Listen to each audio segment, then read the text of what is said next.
Bag কাদা পাড়িয়ে বৃষ্টি দিনে গুটি গুটি পায়ে কোথায় চলে গেলাম তাই। শুভ দুপুর, কেমন আছেন সবাই? আশা করছি সবাই খুব ভালো আছেন, আমিও ভালো আছি।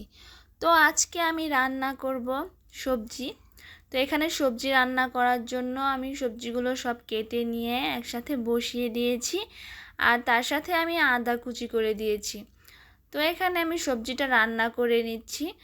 তো সবজি রান্না করতে করতে তো আমি সবজি তরকারির সাথে আজকে রান্না করব ডাল আর মাছ ভাজা করব, আর বেশি কিছু করব না। আজকে ভালো লাগছে না, তো ভাবছি জাস্ট এতটুকুর মধ্যে আজকে সেরে দেই।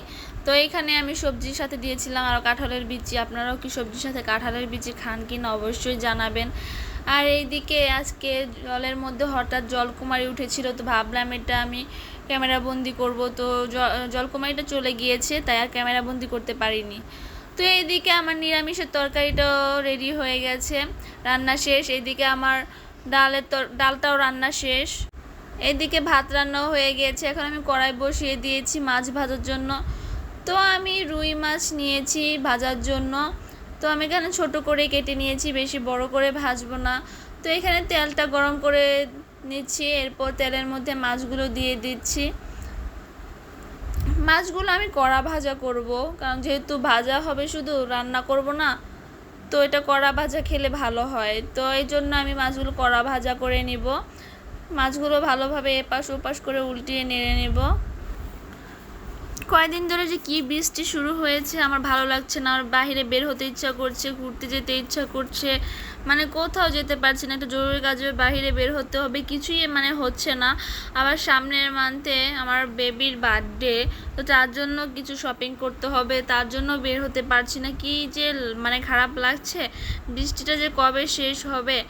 তো এইদিকে আমি আবার বিকেলে একটা জায়গায় বের হয়েছি, সেটাই আপনাদের দেখাবো যেটা আমি কোথায় এসেছি। তো খাওয়া দাওয়া করে বিকেলে আমি রেস্ট নিতে পারিনি আসলে, মানে কোনো রকম খেয়ে দিয়ে তাড়াতাড়ি আমি বের হয়ে গিয়েছি পড়ার উদ্দেশ্যে। তো আজকে আমার প্রাইভেট ছিল, তো যেহেতু বৃষ্টি ছিল আমি এতদিন প্রাইভেট ঠিকমতো পড়তে পারিনি, আজকে চলে এসেছি প্রাইভেট পড়তে। তো যে পড়া শেষে আমি বের হয়ে গিয়েছি, বাহিরে এত কাদা ছিল, মানে কি বলবো, হাঁটা যাচ্ছিল না। তো এ কী করার, আর যেহেতু এক্সামও বেশি দেরি নেই, তার জন্য পড়ার জন্য চলে এসেছি। তো আমি রিক্সা দিয়ে যাচ্ছি, আর তো বাসা বেশি দূরে না, তারপর যেহেতু বাসায় বেবি রেখে এসেছি, তো তাড়াতাড়ি যাবো, এর জন্য রিক্সাটা নিয়ে নিয়েছি।